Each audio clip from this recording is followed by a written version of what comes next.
sir. Yeah, my fault, man. I was at the store when you sent me the link.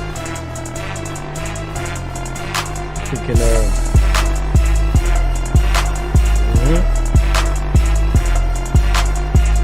video.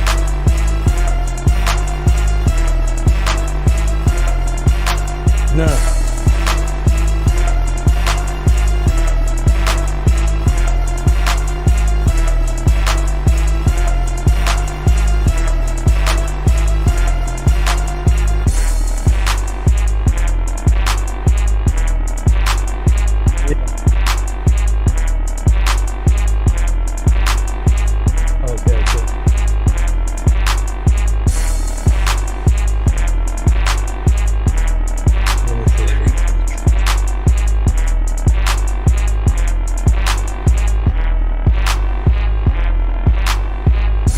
We're getting a cast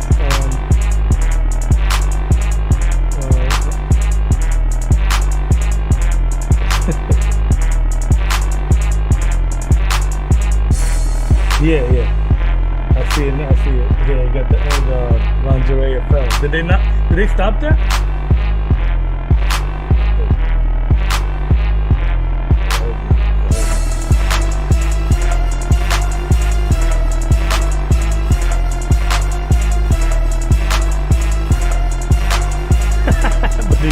But they're still playing lingerie though?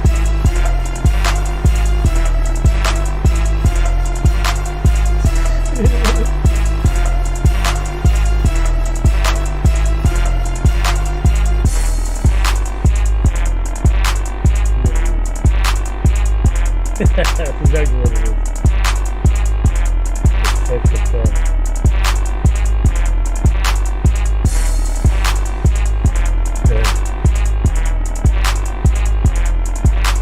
Oh shit.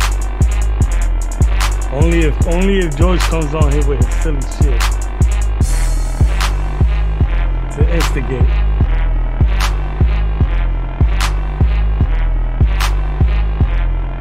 I mean, we can't.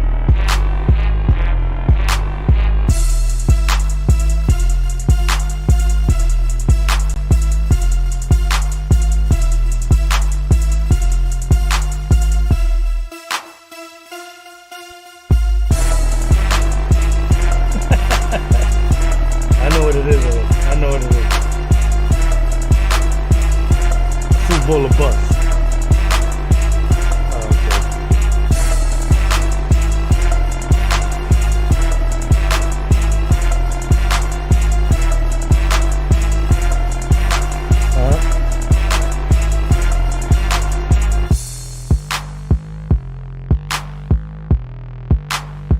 Oh my God! I heard that shit once, and I'm like, zero. They have not. They shitted themselves.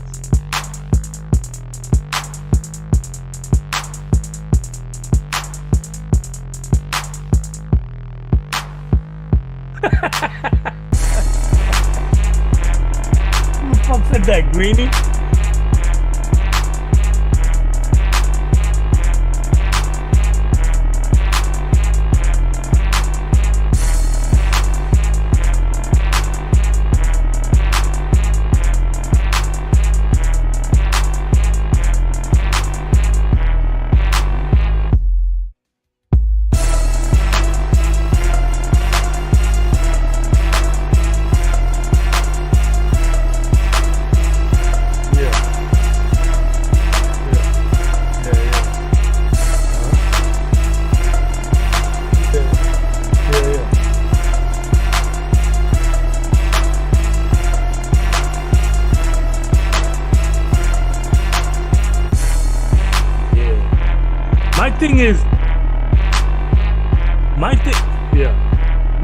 My thing is, how the fuck do they pursue him without knowing what it's gonna cost? At what point did that occur? Because that's where the negligence is right there. And Hold up. Hey.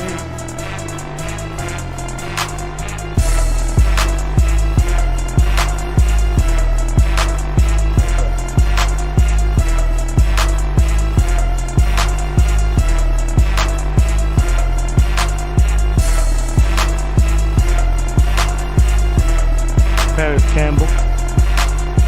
They just re-signed Slayton for 2 years. I actually like that.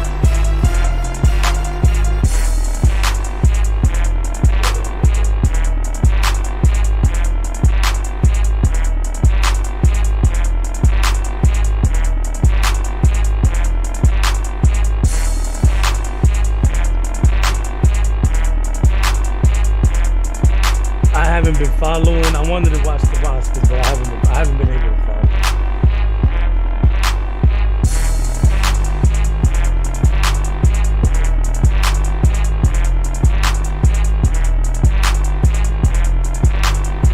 I'll go on.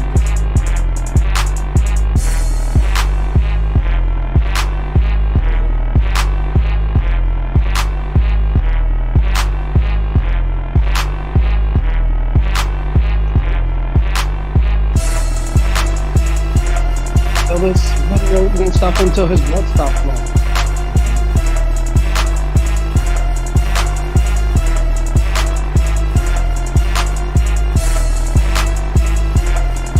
Can you hear me? Yeah, we hear you. Yes, sir.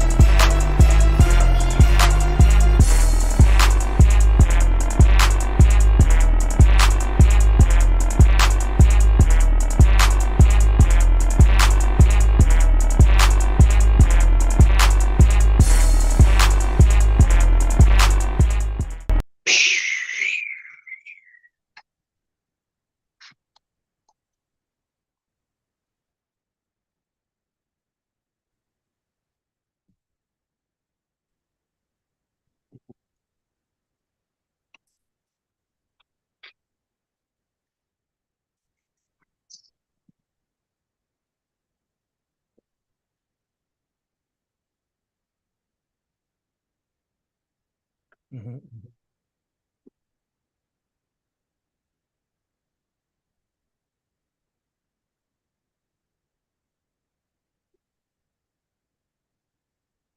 Let me make sure that is on. I don't think it was, so I might have to do that whole intro over again. It's funny because I was there it gonna. is. Go ahead. All right, we are live. I think we're good. Fly Degenerates show. Here we are. Going to get into a little bit of NFL off-season. A little Aaron Rodgers on Pat McAfee saying he intends to play for the Jets. Intentional. The verbiage. It could be some intentional grounding. We'll talk a little Giants off-season acquisitions. Has Joe Shane done enough? Not yet. And then, of course, we have the sad state of affairs that took place yesterday in Miami, Florida. Sad for Dominicans and sad for everybody who's a fan of the Jets. What's up, brothers? Chilling, man. I think he's Puerto Rican, though. No, I know, but the Dominican team lost. That's why I said sad for them. Oh, okay. Yeah, well, yeah, that's sad for them. Yeah, my internet is so garbage right now. The real tragedy is the injury. Yeah. So why don't we start there? Because I don't really know that there's that much to really say. I don't really have anything to say other than, damn. And it made me think of a couple of times in the past that I've seen. I always think about these celebration injuries. Like we have infamous throughout the course of history, we've had some pretty infamous on-field celebration injuries. And I feel like this Edwin Diaz situation. For those who don't know, last night at the end of the World Baseball Classic game in Miami between the Puerto Rican team and the Dominican Republic team, Edwin Diaz came in to close out the game, did so successfully, and as his teammates surrounded him on the mound, they jumped up and down, and Mets tragedy in full effect took place. Edwin Diaz collapsed to the ground, ended up getting clumsily wheeled off the field. That whole thing just seemed like they had to go to the store and buy a wheelchair. It seemed like it was just going on forever. But he ended up getting wheeled off the field, and now the reports came out today. Torn patellar tendon, out for the season. So the Mets have lost their closer before the season begins. The best closer in the league as of last year. The Trumpets will not be playing in Citi Field, at least not for him, unless somebody else wants to take that song, which I assume they won't. But I know both of y'all are Mets fans. When did you find out? Were you watching the game? What is your reaction? Do you hate the baseball classic? What's the feeling from the Mets fan right now? For me, I go first, I guess. I like the baseball World Classic. I like that shit. That shit to me is more interesting to me than regular baseball games, right? Like I appreciate that more. It means something, even though my Cubans weren't too active this year. No, they won. But, they advanced, didn't they? I thought they advanced. Did they? I believe so. I thought they lost to Italy, and I thought that was it. I lost track after that. Yeah, no, I think they advanced. I thought I read that they advanced last night. I haven't really been following it in and out. I knew that the big game was last night, so I was kind of loosely tuning into that. Yeah. And how about this? Before I even go any further, what the hell is up with Fox? Did you see that? Did y'all have to change the channel on that shit too? Oh, I heard. What are they doing? When did There was prioritizing? That was the dumbest thing I've ever seen in my life. Yo, I've literally never seen that before. I heard I was listening to the David Sampson podcast, and he was saying that I guess that happened sometime in the past, and then like all the networks decided that they were never going to do that again because it was so wrong to do, like to go from a live game that's about to end to another game that's just starting, and all the channel switching and whatever. But why would you take a game that is about to close out and force the viewers of that game, the game that was definitely the higher viewed game and the more important game, you take all the viewers from that game and send them to, God knows where, because I mean, I have enough trouble finding FS1, let alone FS2, 3, and 5. I didn't even know they had one. Yeah, they sent all the viewers of the Puerto Rico Dominican Republic game had to go find FS2 to watch the end of the 9th inning because, Fox just keeps on foxing. But yeah, man, I don't know. Absolutely ridiculous. So, go ahead. You want to talk about that? Like, your thought? Yeah. Who? I mean, I no. Yeah, I don't know how good my connection is because it's looking funky right now. Is Agent Smith gonna come get you? Oh, shit. Battling again today? I'm ready. Let's go. No. Let me. I don't know. All right. I don't know what I gotta do. Yeah, it was terrible. I don't. You gotta defeat. I did listen. Shit. Let me. You know what? Let me. I'll check back. Go fight. Go handle. Let me Agent Smith. Let me turn this shit off and maybe like. And maybe he'll appear. All right, I'll be right back. Yeah, Agent Smith coming to get you. Agent Smith got my guy by the headlock. He got him by the legs. Yeah. He's only afloat by the neck. See. You ever see they have like these, I forget what the name of it is. There's like a category of, I don't even know if it counts as actually porn, but there's a category of, I think it's technically porn, where like they pretend that like you're getting eaten by something. Have you seen this? Yeah. That like it'll be like a girl with like there'll be like these huge couch cushions, and she just like is slowly getting pulled away. Oh nah, it's porn. That's like, I think so. Yeah. The fuck? I don't know why. I thought you were gonna say it was like that. They make it seem like you're getting like you're getting eaten. Like, well, I mean, girl getting eaten out or some shit. Well, to tell you the bitch truth, eating my ass and shit. I didn't watch it all. Glasses. Well, I I didn't watch it. I to be fair, I didn't watch it to the end. Maybe that's how it ends.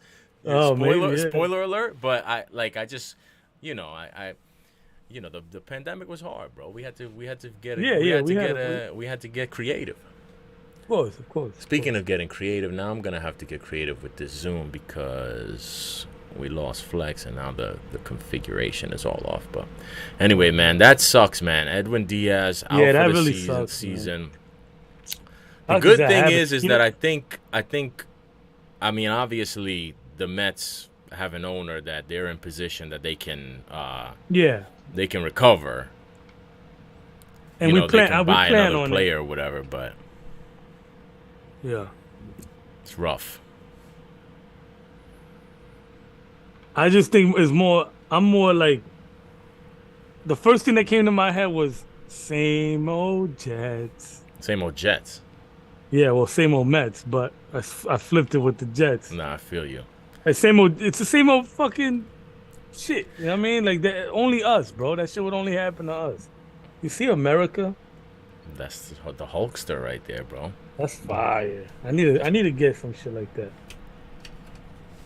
So, yeah, man. I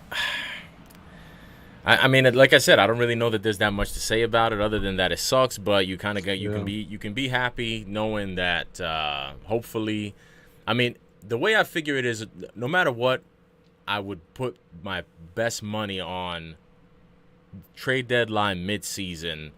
Whatever team is in last place that has a decent closer or a decent reliever, they're gonna try to make a deal to go get him. Like, I would assume that that's what the Mets are gonna do. And they made some. I forget who they signed somebody in the off season, another reliever. I can't remember who it is. But the older guy, right? Yeah. Excuse me. They made a couple of bullpen additions. So hopefully, somebody can step up and, collective effort, they can get these, get those back end of the game outs, those last 9 outs. But tough break for the Mets. I mean, I know a lot of people are saying, we shouldn't play the World Baseball Classic. It's stupid, and we should play it at a different time. I heard these dudes on ESPN radio talking about that they should play the World Baseball Classic in November, right after the World Series, and I was like, that's a stupid idea to me. Yeah, if anything, they're gonna be more injury prone. The ones that just played. Exactly, and there's no gap. Exactly, like there's no. Here's the problem. The main problem is the baseball season is too damn long anyway. Like, there's barely an off season, so if you're talking about you're not going to do it during the actual Major League Baseball season, that gives you a 3-month window. That's it. Baseball is all year round pretty much. If you're talking about a team that's going to go to the playoffs and to the World Series into November, then that means you're going to have off end of November, December, January, February, 3.5 months, and then spring training is going to start right there in March. So it's like, exactly. When are you going to do it? And to be honest with you, even if you did it in November, if he blew out his patella in November, he's still not going to be back for next season anyway. So it wouldn't make a difference. It's just whack that the fact that it happened like while he was celebrating, like that shit. Damn, man! I text my injury is terrible. Oh my! I text my Dominican friends. I was like, I couldn't just take the fucking loss to Puerto Rico, man. I couldn't just take the loss. It happens, bro. We all lose. Chill, man. Damn, that shit hurt, man. But it is what it is. I hope we figure it out, man, because our pitching, our team isn't that young. You know what I'm saying? We're not the youngest team out there. You know what I'm saying? So to play the whole season without Diaz is a travesty. It really is. It's a travesty for a Met fan, man. I know. It's a shame because he had such a great year last year, and I think he was that was the other thing. It wasn't like they had like a crazy lights out bullpen all year last year. It was like the bullpen was kind of shaky. As long as you can get it to him, he was lights out. I think this guy, what's his name? The guy that they got that he was on the Yankees. He was a little shaky last. Is it Ottavino? I think. Yeah. I think when he's on his game, he's pretty good. I don't know that he was like 90. Yeah, and he In the has 90s, he yeah. got some movement. He got some stuff. I don't know if he can be the closer on like a World Series contender, but remains to be seen. Yeah. Speaking of World Series, I know this is going to be controversial, but as I was watching the World Baseball Classic, I was thinking this last night. I was like, this is the World Series. The World Series is nothing worldly about it. It's really the White Series. Yeah, it's a America series. Yeah, it's not the World Americas. Series. Yeah. Not even Americas, because South America is not in it. So exactly. It's the North really, America series. Yeah, the European. So I think I'm gonna come up with I don't know what I'm gonna start calling the World Series, but I'm not gonna call it the World Series anymore. You ever heard? Are you familiar with Patrice O'Neal? Of course. Do you ever hear the one where he's like, you know how arrogant we are? He talks about how out of America we're hated and we're looked like we're pieces of shit to everyone. And he's like, we're so fucking arrogant that we called our champions world champions, and they didn't play nobody but we haven't played nobody but ourselves. I know. I haven't heard that stand up, but like I'm sure he must you could probably put Obviously, together a whole dope set just on that, because there's so many examples of that type of arrogance. Yeah. And then there's the same shit he talked about. It's funny. You gotta watch it. I'll send it to you. But you know what the thing is that, like, to me, the funniest thing about the fact that the baseball is the World Series, right? In the NBA, they call them world champions, but it's the NBA finals. It's not the world, the world finals. And the same thing with the Super Bowl. And basketball and football, we're way more dominant, like America, way more dominant in those sports than in baseball. Yeah. Baseball is, here we go. He's back. He's back. We're going to have to drop the Hulkster out. Damn. The Hulkster is gone. And there, look at that. Looks crisp. There you go. What do you do? He finally won. Bought a new computer. He finally beat him, I think. I told my son to get the hammer. Yo, that would have been mad funny if he came back. He's bleeding, but with a black eye. Like, let me go take care of him, and then I come back all fucked up. It's like, we won't have to worry. You should see the other guy. Yeah, I'm the other guy. Well, we were just wrapping up the whole, reacting to the whole Edwin Diaz thing. I don't really know that there's that much to say. But you were saying, before you had to double terrible for me. Like, we didn't get anything out of it. I didn't get anything out of it. Dominicans lost because all they like to do when they get to Miami is what you do when you get to Miami. Exactly. That's why that's why I know. So I know the steps that I would be taking. So that's what they're doing, and they have money. So just imagine, like, because some of these, this is so frustrating because this happened not the last time, like the first year that they did it. They got embarrassed one year, and it was because of the same thing. They didn't take it serious. They think they could just walk up, and these other teams actually care, and they're not just at 11 until God knows what time. Because you can't put too many Dominicans together in the same place because each one tries to outdo each other, and that's what happens. That's what happens. Them getting embarrassed, and I'm glad they got embarrassed. Well, embarrassed is strong. They didn't get embarrassed. They lost. They got embarrassed. Like what was the end last score? night? They got embarrassed only because they didn't make it a close game. Like I did, it's not embarrassing losing because, obviously that we're talking about a team that's just as good, if not better. Mm-hmm. But just like you could tell they weren't on point. You got Manny Machado, he out there, like he's from Miami, so he's probably showing them all around, doing all the stupid stuff, the street stuff, and I should have known better. I should have expected that. Like, whatever, man. And then at the end of it, like whatever, they win. Okay, Edwin Diaz comes out looking amazing, untouchable, and then that of all things on a jumping around on a hey. Oh Stupid, man, I man. could only imagine. Stupid. It did look wonky because everybody's kind of like was standing around, didn't know what was going on, but And then it was like they uh brought out didn't they have a stretcher, and then they ended up getting the wheelchair, no, first he tried to walk, then he couldn't walk, but then he wanted to try to walk, and then they were like, nah, let's get him. It was just like, yo, man, it's like, get my man off the field and in the tube immediately. I was like, yo, I'm like, but my girl's like watching. She's like pissed off too. Well, she don't want. She hates all the players on the Dominican team anyway, because she can't stand Soto. She can't stand Machado. Why? She can't stand. Well, because Soto is an annoying player, and plus we like she watches a lot of the games with me. So watching him with the Nationals, Oh, all right. seeing him, And then the seeing him a Padres lot. after that.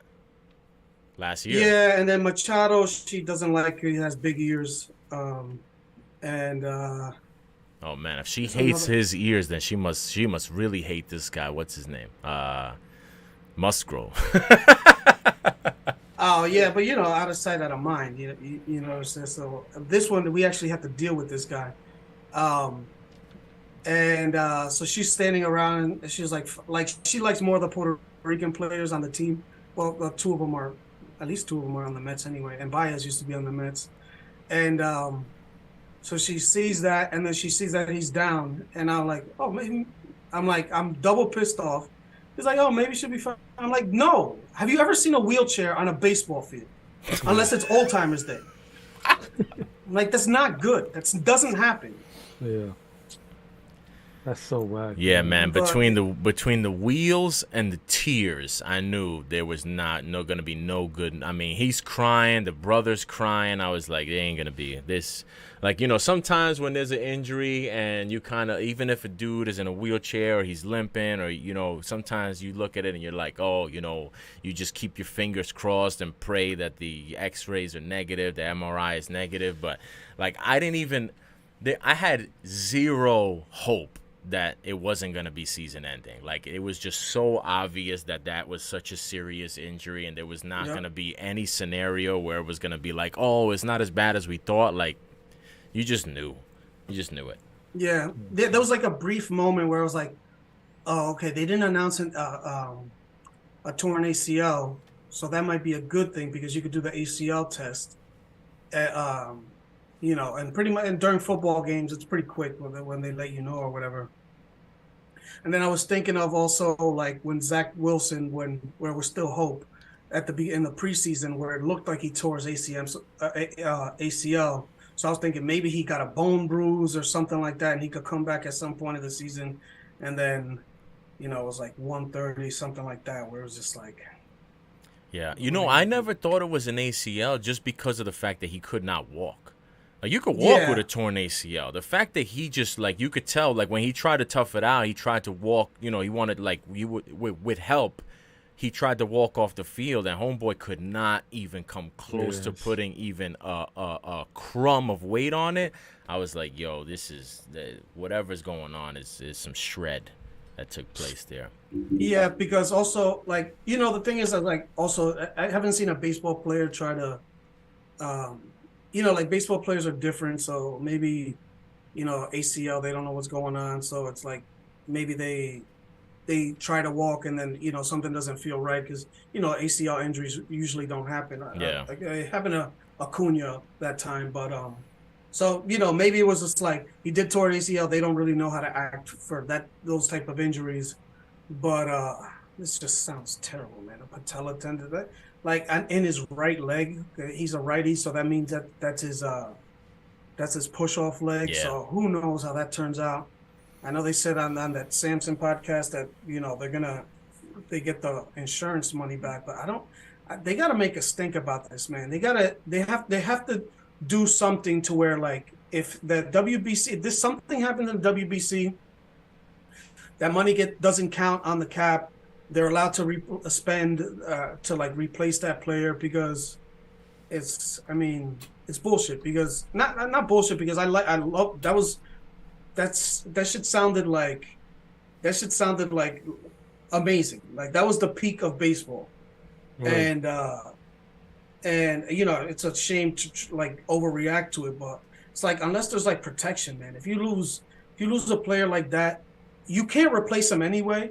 But Yeah. the least you could do is like, yo, there has to be something to where like the league is like, all right, there's an exemption, like an injury exemption for the WBC, like if a player gets obviously injured during the tournament, stuff like that. Well, besides that, man, it's terrible.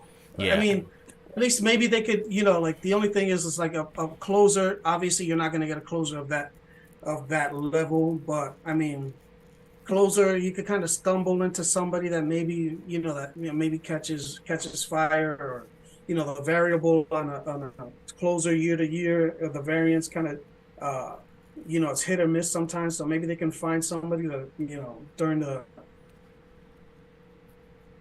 to make a trade. I don't know, man. It Yeah. sucks. Yeah, I think sometimes, like you look at Top this. of that, they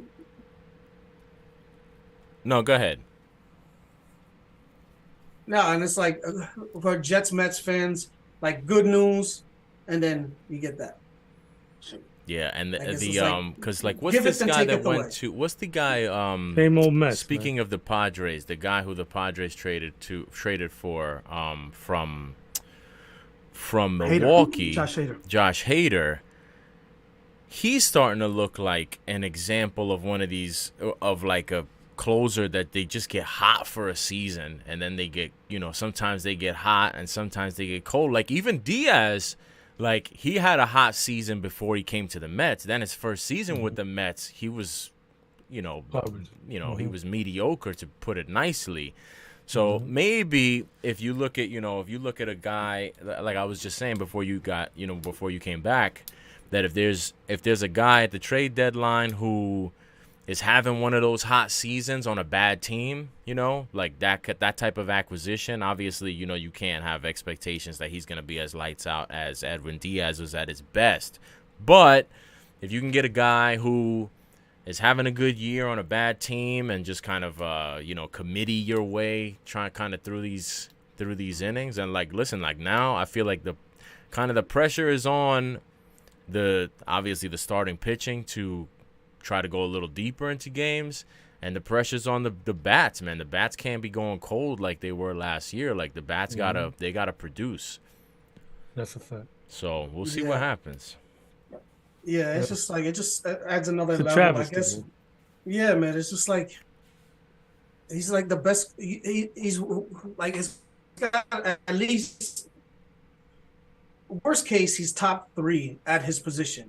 Like you're not gonna get somebody that's top 3 at his position right now.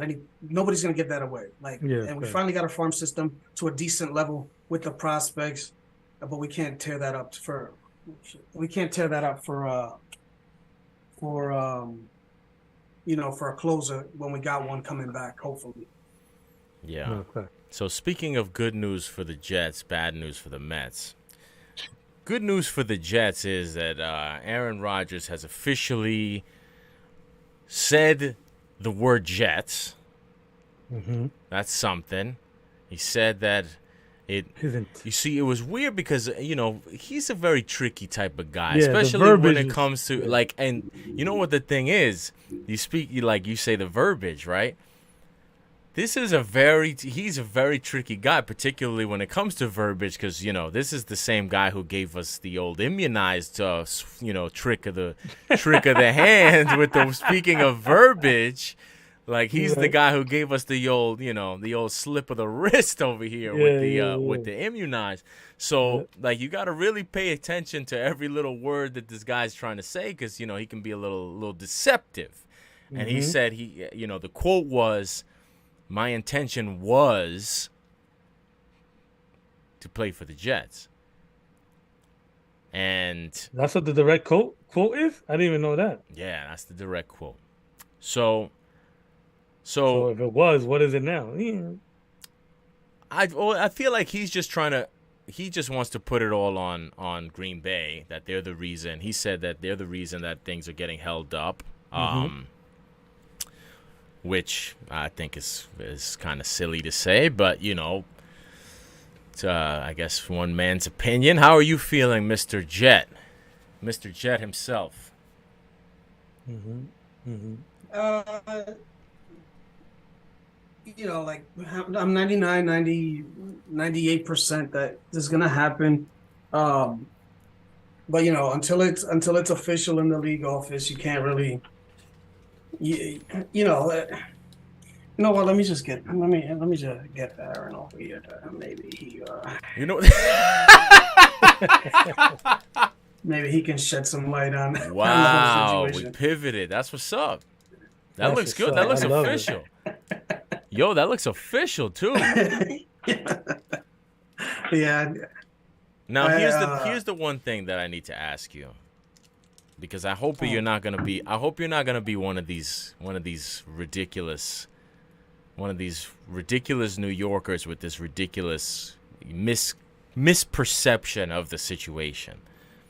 Mm-hmm.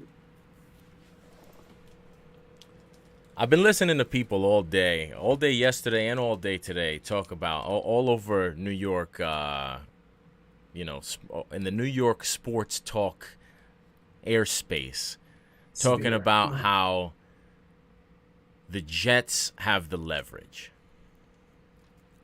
The Jets don't have any leverage. Can we agree on that? I don't know, man. I don't think either team really has leverage if we're gonna go that route, because all right, let's say they wait. The Packers wait. And they want to April, May, and they want to push this on whatever, how long? The deadline is the draft. Because if you wait till June 1st, June 2nd, the draft is over. Whatever picks you're gonna get is gonna be next year's picks anyway. So it would behoove you to get at least come up to an agreement where okay, next year's is part of it, depending on if he plays, but you need to get something this year, because all right, fine, then find 2 first-round picks, 24 and 25, right? Let's say, what's that gonna do? What's that gonna do for you? Who is you? The Packers, because you're trying to get as many assets as you can to make it more comfortable for Jordan Love. And if you don't get any extra pick this year, because you're being stubborn, that doesn't, you're cutting off your nose to spite your face. He's not playing for you, and he's not going to retire. He's not going to retire, because if they tell him to come back. This point, and I kind of agree with H. At this point, don't you have to get? At this point, don't you have to get Rodgers? I understand everything that you're saying about why it benefits the Packers to make a deal at, on a certain timeline. But at the end of the day, you can say whatever you want about what the Packers timeline is. No matter what you say, the Jets timeline is exponentially shorter than the Packers timeline. You can say the Packers have to do this because they're trying to do this, because they want to do this, because it behooves them to do this. The Jets don't have a quarterback. Period. And now they don't have any other options, really. You can give me, we can pivot to Lamar Jackson, but Lamar Jackson's going to cost you, if this is about money and about exchanging assets, Lamar Jackson's going to cost you more than Aaron Rodgers anyway. Listen, if you're telling me that Green Bay is asking for 2 first-rounders and, the deal is going to be fully guaranteed the way that Lamar Jackson's deal is going to be, then, yeah, sure, they can pivot to Lamar Jackson and it's the same scenario pretty much. But if the sticking point is, a first-round pick, or, if the Jets don't want to give a first-round pick and the Packers want a first-round pick, to me, if I'm this guy Gutekunst, you gonna give me that first round pick, because I don't gotta send Rodgers nowhere. He belongs to me. He's under contract, and you don't have a quarterback. So if you want to play this game and you want to go into the season without a quarterback, or you want to run it back with Zach Wilson, go ahead. Yeah, but I don't know. I just disagree that this is not. There's no way that this isn't almost done, because there's no way. What team would let another team meet with their player if something wasn't already tentatively agreed upon, See because it that, doesn't make but sense. no, but see you can't. But But see that's a that doesn't make sense because we talked about this last time. It's like if you're telling me like, listen, I don't know how close they are to a deal, and I don't know what obviously none of us know exactly what the deal is going to come down to until the deal is done and it's announced. But at the end of the day, like everybody, like we said last time, everybody was saying going into this, like the compensation must already be agreed upon, otherwise they wouldn't let him talk to him. But I don't think we can still go with that narrative if they talk to him and the deal's not done. So obviously there was no compensation agreed upon because the deal would be done. unless Well, they yeah, were no. digging, but I don't think There's that's the things. case. I'm sure you know what the holdup is probably the money situation. I think that's what the holdup is, because So then I mean, you don't believe Aaron Rodgers because that's not what he said. Because if you're well, I talking about the mean, money situation in terms of the contractual, reworking the contract between Rodgers and the Jets, then you're calling Aaron Rodgers a liar because he said he's not the one holding things up. He said that it's the compensation with the Packers. Those are two no, different no, no, no. things. But it's the money that the Packers would have to pay, because there's like, who's going to pay that $58 million? Because think about it. Uh, he said that the Packers didn't want him back. Mark Murphy was in that basketball game or whatever, where he said that he had a great career with us, Yeah. whatever. Like, pretty much saying that he's not going to be a Packer anymore. What if something wasn't agreed upon? Why would you put that out there? Because there's only a certain amount of options that you'd be able to have. Like, if he's not going to play for you, that either means you're releasing him, or he doesn't plan to play for you. So that's what I'm saying. I think there's just the lack of news is the reason why there's like anxiety, and like people are starting to let their minds wander.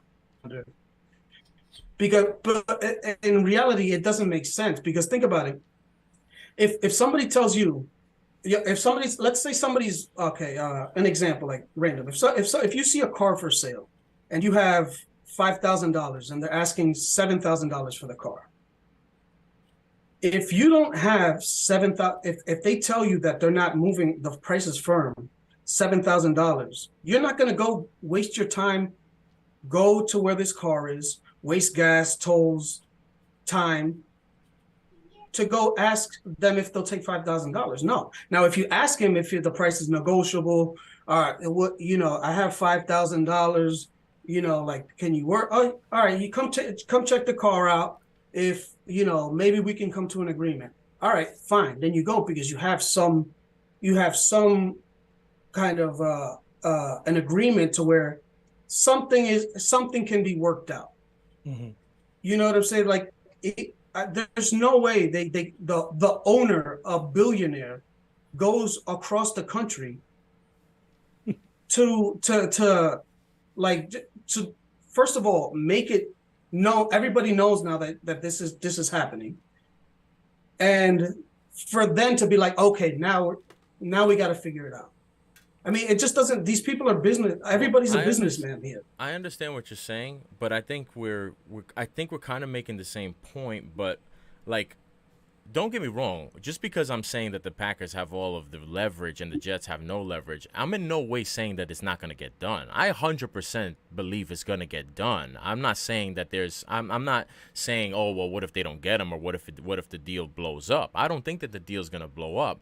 All I'm saying is that, not to be, obviously there's a line and there's a limit, but the way that the current positioning is, the Jets got to give the Packers what they ask for.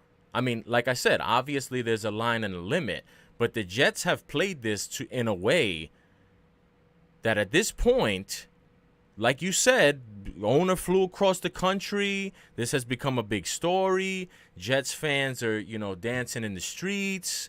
Rodgers has already made it public. He wants to be a Jet. But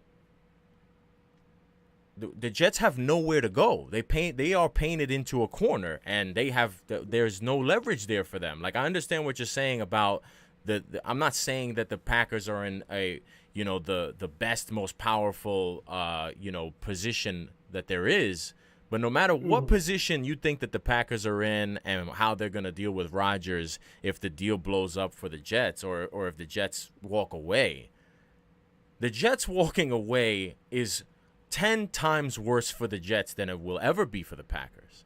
And that's why I say the Jets don't have any leverage. Like, the Packers, if the Jets walk away, the Packers still have Rodgers under contract. If Rodgers has already, they've already, said that they don't really want him back, and he said, he's all up in his feelings like he always is about, oh, well, they don't want me back, so that's why I want to go to the Jets, whatever. Okay, but then they can deal with that. But at the end of the day, they have a team that they could play a season. The Jets, as their team is currently constituted, their season is hopeless without Aaron Rodgers right now. And that is why the Jets have no leverage.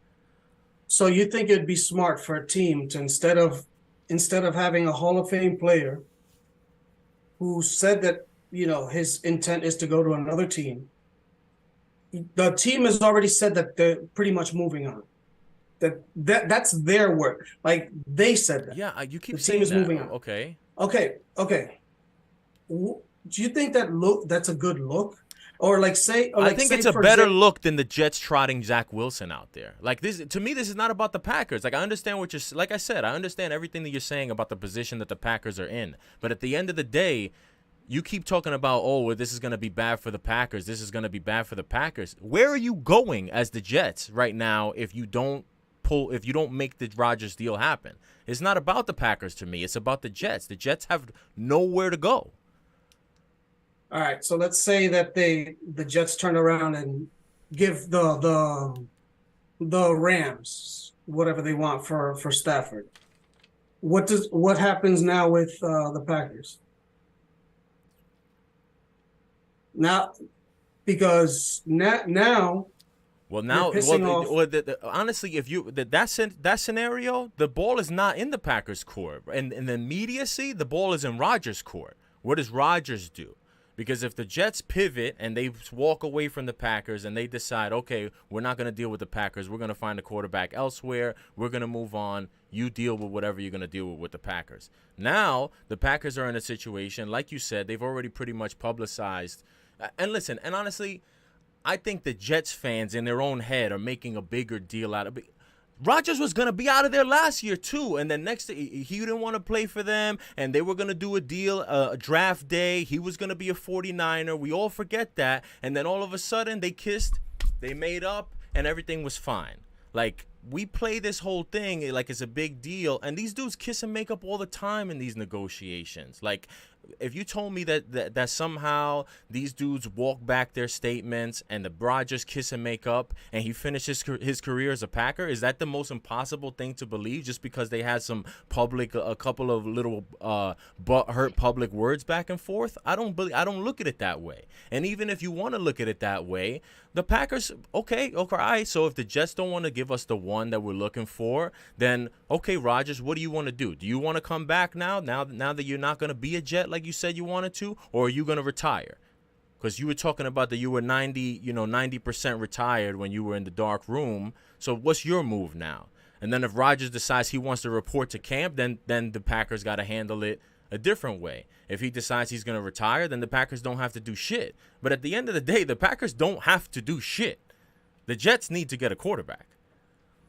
Yeah, I mean obviously that's a black and white way to look at it, but like I'm just taking like different positions, like going through it like a thought process. Like, do you think that Aaron Rodgers is the person that if they said no to his demand, he would make it easier on the team?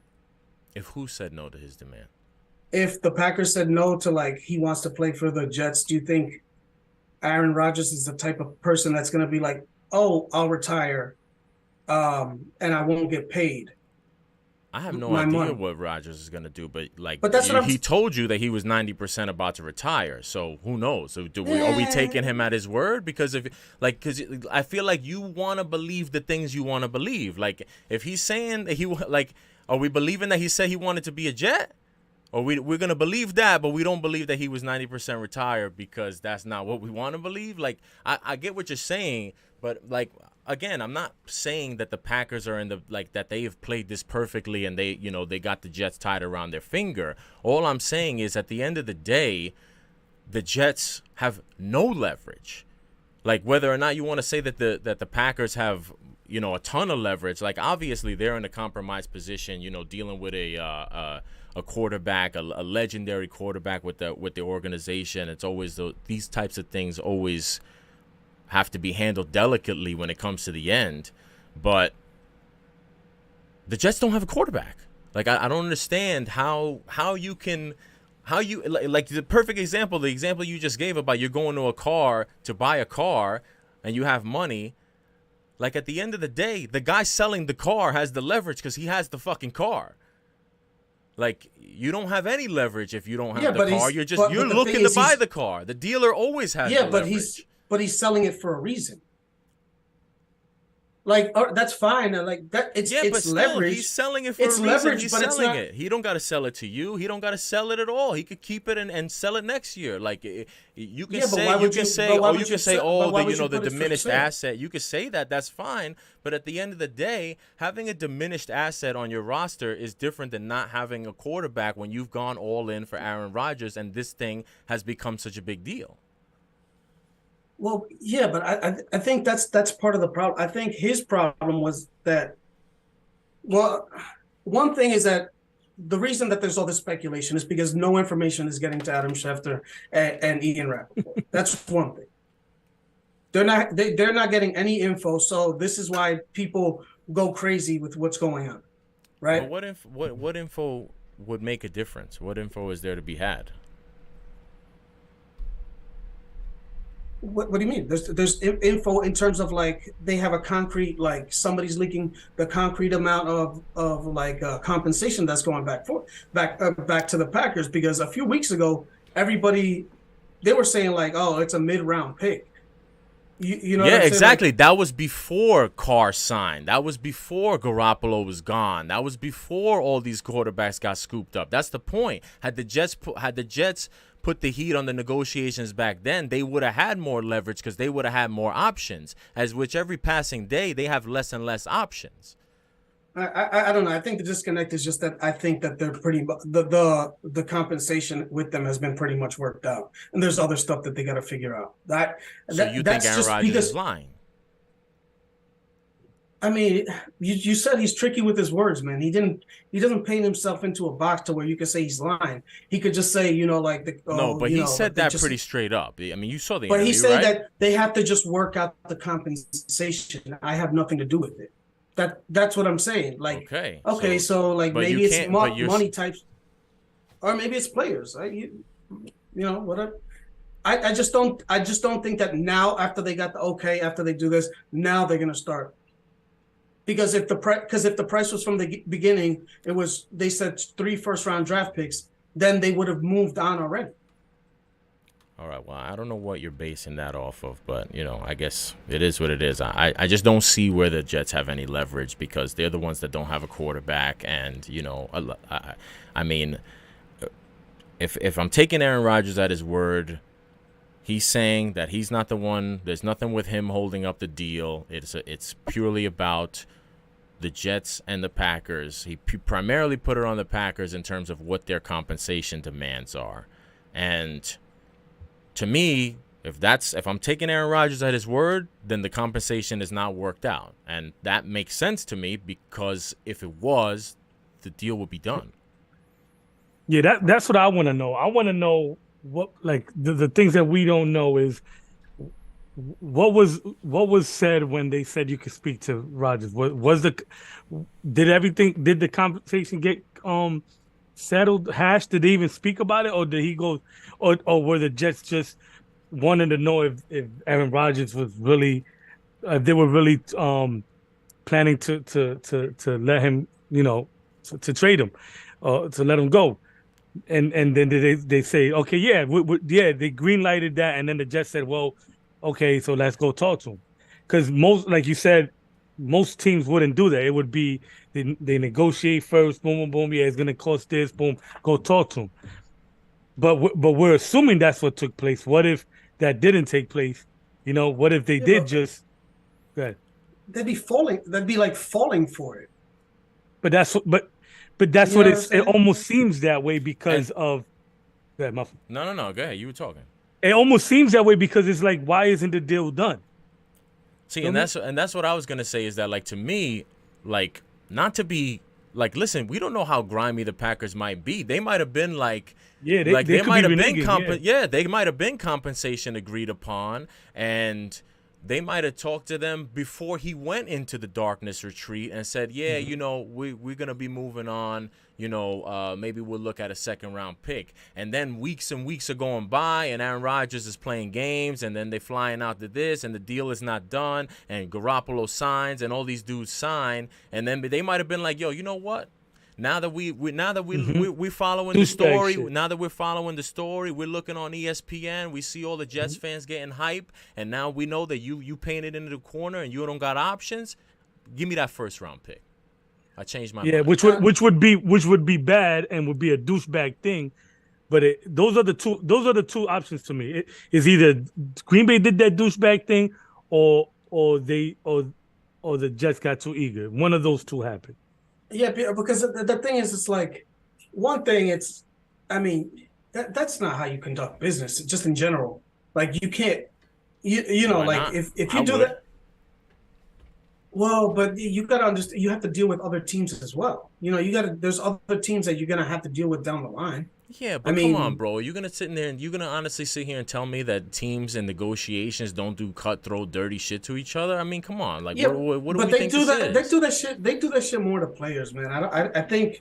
Okay, I don't yeah, know. but I think that that's part of it too. I think part of it is that, like, they don't like the way that this whole thing has gone on with Aaron Rodgers. They don't like that. Just like I was telling you last week about how I was surprised how nobody seems to care that Aaron Rodgers is just playing these games and walking away when he just signed a deal. And they played this same game last year with this whole game. And maybe they're like, yo, you know what? We're not gonna do right by this nigga at all. Yeah. Yeah, I mean And how much? that's completely understandable, but I just don't. I just don't think that, like, in a league where you have to constantly deal with all these other teams, that, like, that's something that you would do to gain that reputation. Like, it's like there's good business and bad business, like, I don't know. I think stuff like that. you're just Because looking at it through those green colored glasses because the And, bottom I mean line is that's fine, but just think about it. Just think about it this way: if somebody did that type of thing with you, like, or you did that to somebody else. I've I had mean, people do way dirtier things to me in business. yeah, and way and dirtier. do you deal with and do you deal with them again? If I have to, yes. If we're talking about the NFL, there's only 32 squads, bro. Like, if you got to do business, you got to do business. Like, you know what I mean? You get them on the next one. Like, this is what it is, bro. Like, and at the end of the day, like I said, if we're gonna, like, we don't know what the stipulations were surrounding them allowing them to meet with Rodgers. We keep going back and forth. We're assuming that the compensation was agreed upon. Then we're assuming that the compensation wasn't agreed upon. It was, everybody was talking real reckless before they went to fly out there to meet with him. Like, oh, it must be, the compensation must be agreed upon. It must be a done deal. When I never believed that. To be honest with you, like, to me, I look at it like like if the Jets called up and they said, listen, is it all right if we talk to Rodgers and see if he wants to play with us? And maybe we work out a deal. They might not have negotiated anything. They might not have said this is what we're gonna ask for. And to be honest with you, if I'm the Packers, it would have been stupid to say what you're gonna ask for if you're not even in negotiations yet. You gotta wait. Yeah. You gotta wait for Aaron Rodgers to agree to report and not retire if the deal is done before you even start negotiating. If I'm the Packers GM, I'm not gonna negotiate with y'all if we don't even know if Rodgers wants to come back or wants to retire or what he wants to do. How are you gonna negotiate compensation like that when you don't even know what the deal is? And you don't even know what the market is, because at that point, if we're not doing negotiations in the moment, like I said, the market shifts. If we're doing negotiations on February 10th, when everybody's, free agency hasn't started yet and there's all these options, the compensation that, yesterday's price is not today's price, bro. Like that's business. That's not even dirty business. That's just business. Like that saying exists for a reason. I wonder too how much is this ownership taking the wheel, because I know there's been some kind of with the Jets. Oh, for sure, 100%. So I know, because I know there's been some talk about like that they might have been the Jets, Salah and Douglas were in on Carr, and maybe ownership involved, and they're like, nah, hold on, I want Rodgers. Let me take the wheel on this, because we already know Douglas has conducted himself pretty reasonable, that we can say as a GM he conducts himself, he knows what he's doing. So maybe at this point it's the ownership taking the wheel, and maybe that's where some certain verbiage again was used and he didn't catch on, and that's why maybe could possibly be. But I could also see, like you said, Green Bay doing that slick shit, because it's a business, you know what I'm saying? So, but I wonder how much of that is ownership. I think it's I just think that this is like, it's been out there so long that like so much of this stuff is like back channels and all that stuff, because they got the Nathaniel Hackett as an OC like over a month ago.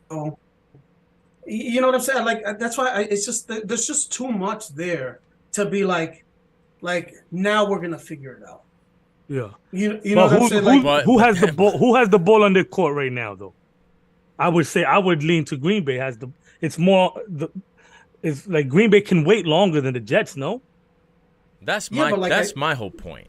But like I said, if you wait till after the draft, then you have no. Then okay, let's say the holdup is if they want to give a first round draft pick, whatever. Mm-hmm. Okay, so you can't do anything. Like if you want a second round draft pick, and then next year, like if he comes back, you get another one. Mm-hmm. If it gets past April 30th, where the draft is on, I think the last weekend in April. Yeah. That like what are you holding out for now? Because for the pick, for the money. Trade for picks. You keep on saying this from the Packers' perspective. How long can the Jets wait? Because at the end of the day, the point is that no matter how long you think the Packers can't wait, the Jets can't wait. The Jets can wait less time than the Packers. Like, that's really it. I understand what you're saying about the Packers. September. I understand what you're saying about the Packers. It doesn't behoove them to let the draft come. But at the end of the day, the Packers can wait longer than the Jets. Yeah, that's how what long I. You think that's the what Jets I can wait. What's the conversation? What's the conversation going to be in 2 weeks if this deal is not done? That's going to hurt the Packers, or it's going to hurt the Jets? Who's going to look bad in 2 weeks if this deal is still not done? The Packers or the Jets? Like who? See, but I don't know. I think we're just too into sports where what people say on the radio or on TV. But it's not even, to me, it's not even really when it comes down to like the business of the NFL. But that's why I think that Cheeks' point is relevant, because I think it's ownership driven, and I think he cares what the conversation is. I think he cares what the franchise is looking like. That's the reason why he stepped in to try to push this deal over the edge. Because if it wasn't for that, I don't believe that Joe Douglas and Salah would have even gotten this far into this. They would have had a quarterback and they would have already been starting You think Joe Douglas wants to take orders from Aaron Rodgers in terms of the roster construction? You think this guy that put together this team and drafted Garrett Wilson and, you know, he built that wide receiver room. You think that he's in a hurry to go and bring in Rodgers and have him blow the whole thing up? And I don't mean blow it up and like blow the team up, but you think that he's desperate to go have Rodgers dictate anything that's going to be on the roster? Like, that's coming from that's because Woody is involved. That's the Woody aspect of it. There's no way that Joe Douglas and Salah are welcoming that.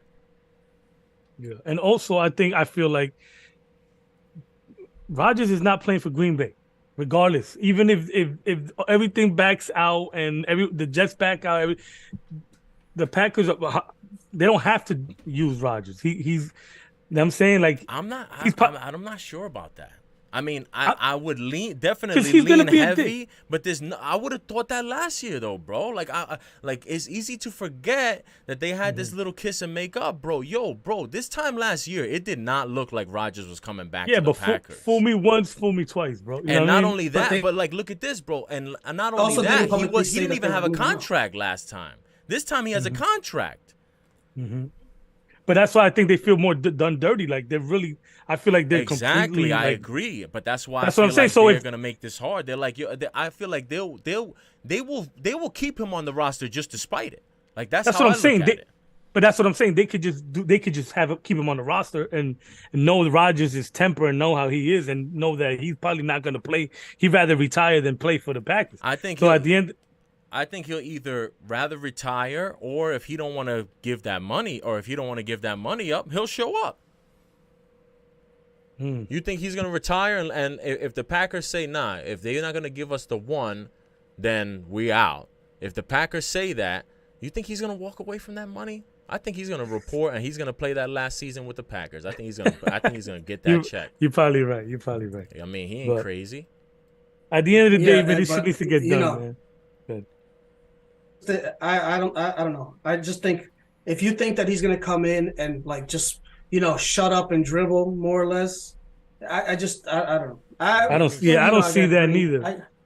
That's what I'm saying. Like I don't see that, bro. But that's like y'all are forgetting that's kind of what happened last year, bro. Like the relationship was blown up, and then he came back with his little tank top on and acted like it was nothing, bro. Like that. So, he signed the deal and walked back in the locker room. Everybody was talking about. That was an extension. Yeah, I know. So H, you do. Yeah, so I mean, he wasn't a free agent. He wouldn't have gone back if he was a free, but he wanted to get paid more. My point about he wanted to leave. He didn't want to be a Packer last year. Yeah, and they gave him enough money to make him stick around. Oh, clearly not. I'm not forgetting that at all. I think that he shitted on them. I think the Packers thought that this wasn't going to happen this year. The fact that he wants to leave after negotiating last year, I think that that's what I'm saying. At the end of the day, I think Green Bay's completely done with them. They don't give a fuck. The ball is in their court because of that. Because that they have their shiny quarterback. Yeah, they don't care. They're ready to move on anyway. So if he comes back, it's whatever. If he doesn't, it's whatever. You feel me? And if they were desperate to get picks on the Jets, the Jets got to make them last year. Yeah, the Jets got to make it happen. Desperate like that. They're not nearly as desperate as the Jets are. Clearly, like that's my whole point. I'm not saying the deal's not gonna get done. Right, so, to tell you the truth, I just feel like they should just fucking give. They should just give them what they want and just get it over with. Unless you tell me that the Packers are asking for my question. 5 first-rounders. Yeah, that was gonna be my question to you guys once we got a little window. What do you think happens? Do you think the Jets give up that first or not? They better. I don't think so.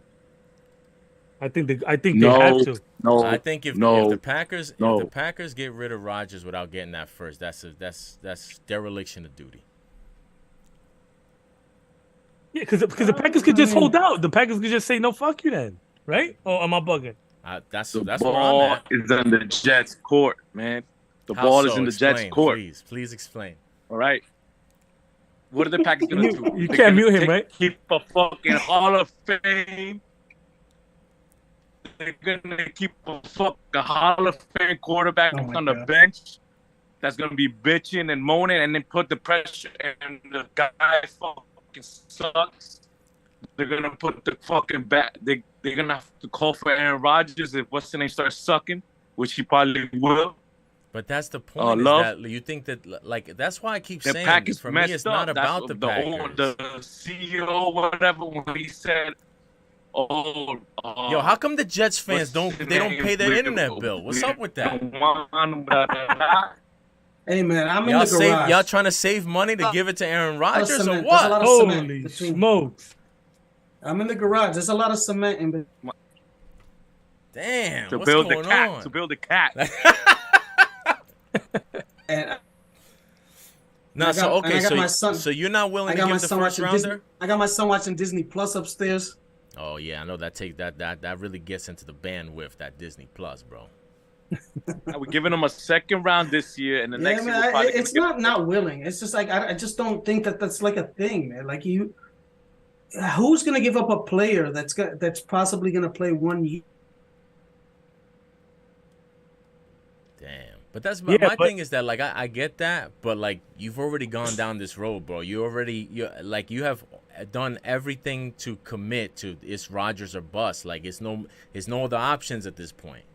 It's to the point where your fan base is already moving as if he's already here. So it's like that's what I'm saying. Are they selling you're Rodgers done. Jets jerseys yet? I feel like they are. they probably have. They're waiting. They're probably waiting. I don't even They think got they're the hemp- waiting. I heard they got the hemp guarantee ones you already there's out. several The hemp Jets ones is fans out. that already got them. They ordered them custom Yo, or you- whatever. Guaranteed. The hemp one's already out. The ones that made out of hemp, those shit is out. In fucking The Sherpa, all the Sherpa cap edition. space, all the cap space the Jets, all the cap space the Jets are making, they still move. There's Lamar Jackson. There's still other veterans that they want to be traded. After the draft, somebody gets one of the top quarterbacks. Maybe they want to get So rid you of. would rather give two for Lamar than one for Rodgers? Not over for the Jets. I think the Jets No, are going to end we're up gonna having to give up two that full one. Rodgers and then a future one or two.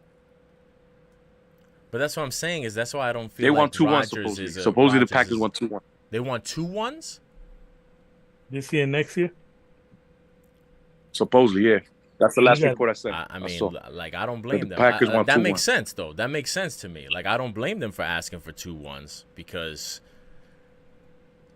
But they're being they have unrealistic. the at that point. leverage. Like to me, Yeah, but they're being Yeah. unrealistic too because the Jets can't possibly give 2-1s why for a not? fucking 1 year because we don't even know if the kid's coming back next year. Yeah, but who really cares? The Jets, I would, wouldn't you? As a your organization is going to give up 2 first rounds Yeah, but for a that's like fucking quarterback that's only going to play 1 year. I understand. 2-1 Yeah, that's like saying I Super want- Bowl, though. I want my thing 10. is- I want my 10 Super first Bowl. round draft picks. To me, this is I want the 10 same first thing- round draft picks. To me, this is the same thing like the Daniel Jones shit, bro. Everybody wants to look at everybody wanted to look at Daniel Jones and talk about what he wasn't and all the possible things that he wasn't for why you're not going to give him money. But at the end of the day, it was if you don't sign Daniel Jones, where are you going? That was Daniel Jones's leverage was who else are you going to sign? You know what I mean? Yeah, you know And what's that funny to me about is that? the same thing with the Jets. It's just like I understand what you're saying if you're not gonna get it from a year, but we've already gone down this road now. Like we could have had this same argument 2 weeks ago, and it's a different story because there's other options. We've gone so far down this road. Every day that ticks is another day that the Jets are losing opportunities to pivot and losing time that they could, have Rodgers in camp and shit. Like the clock There's hurts a lot- the Jets. It don't That's hurt fine. the I just- Packers like I that. I just don't think that a good front office is gonna operate like that to where like at the end there's just no leverage whatsoever, so they can pretty much ask for anything. Unless the But ownership that is took how they've operated to this point. That's exactly where they are. Yeah, and like I said, that's why I brought the ownership in. How much George of it fell was asleep. owner driven? George fell asleep. I think we found out who Agent Smith was. I think they both Yeah, They're both fighting. Look, they're both fighting right now, right under our noses. They're going at it. Amazing. These fucking Sound guys. like Agent Ludenkoust. Agent Green.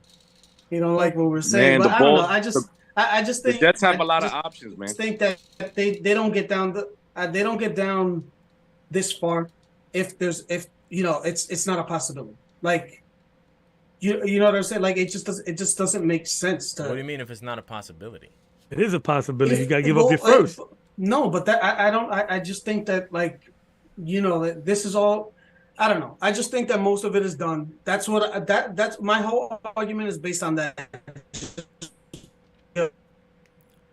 Okay, so We're that's enough- the if thing. If we're you're telling smart me enough that to if know you're that's telling me not it's something to done, do. then if you're telling me that it's already, you think that it's done, then the whole leverage conversation is a moot point because then there doesn't matter who has leverage because you're telling me it's done. I thought if it was done, it would be done, and the longer that it's not announced and it's not officially done, my whole point is that I've been listening to people tell me how the Jets have leverage, and I just don't see it because at this point we've gone so far down the road. There's no more quarterbacks left available.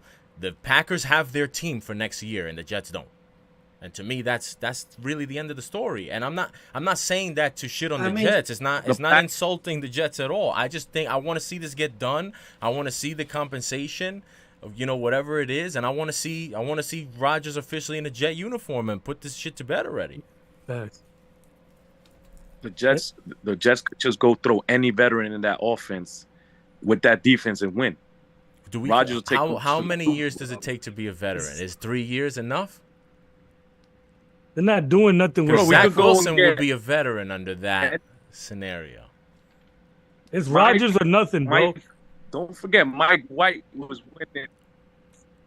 Mike White was winning with that Jets defense. Listen, bro. I'm the guy that said that Mike White should have been the quarterback all year last year, and nobody wanted to listen.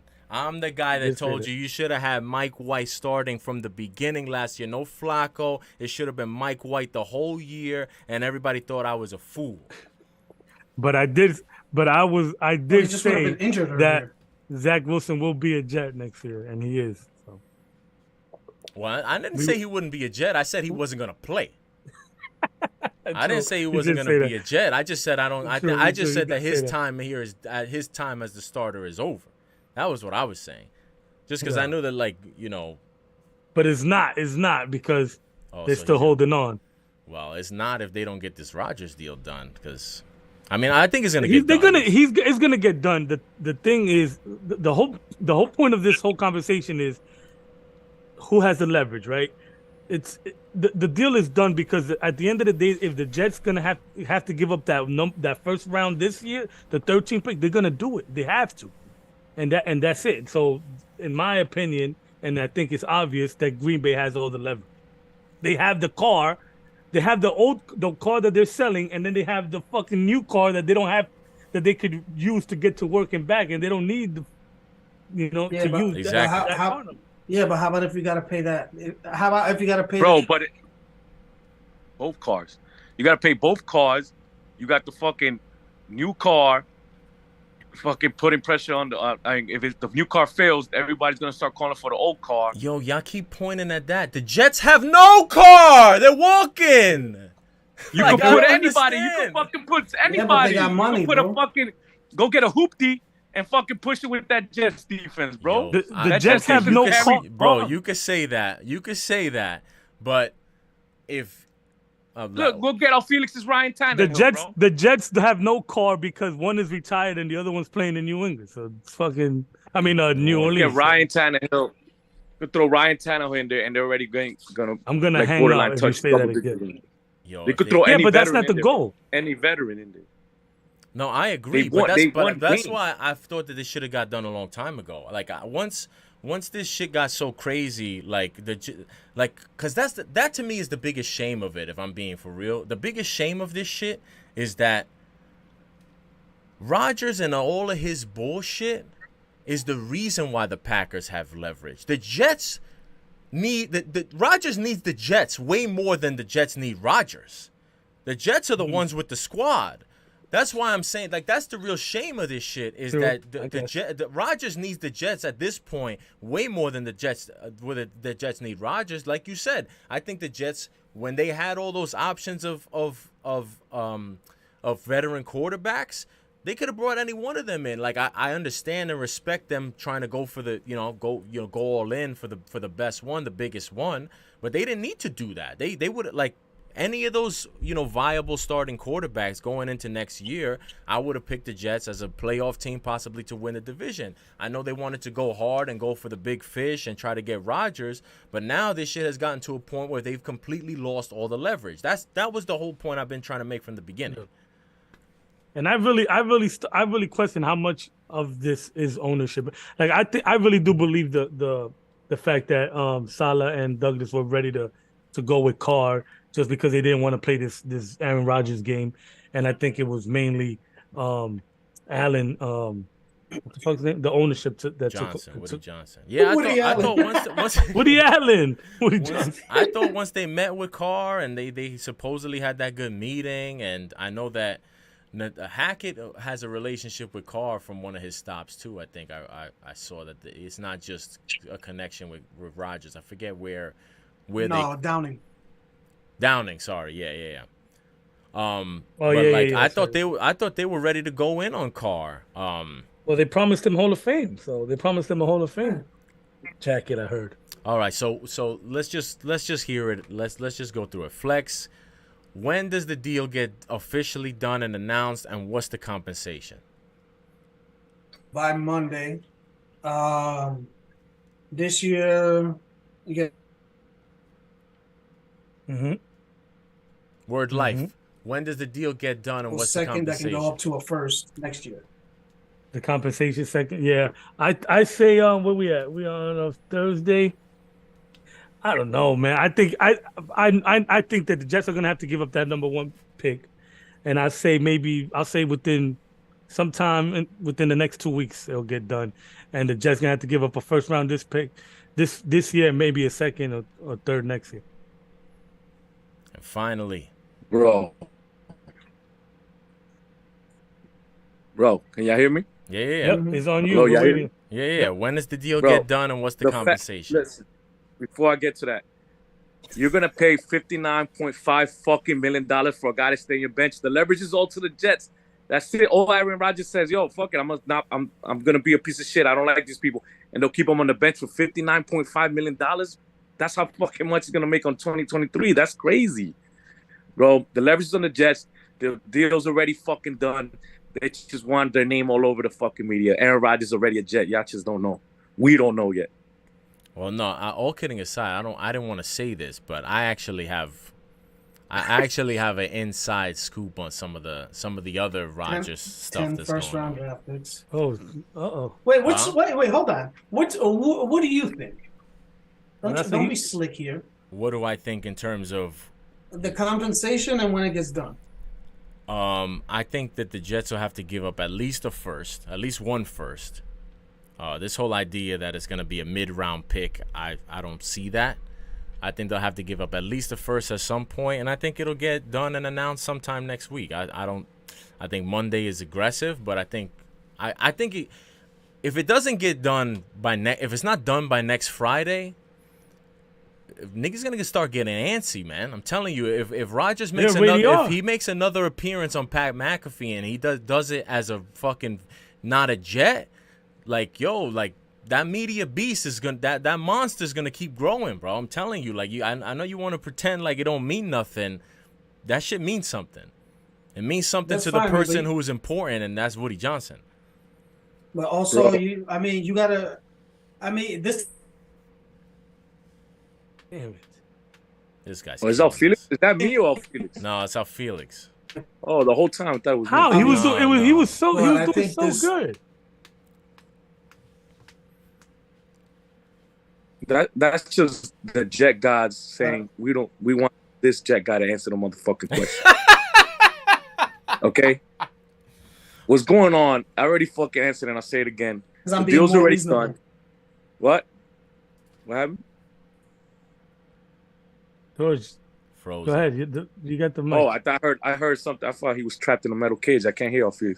Yo, I'm telling you guys, man.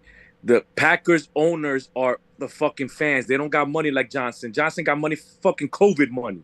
Remember that shit. The fucking Jets, the owner of the PPE Jets loans. got money. He's not scared of this shit.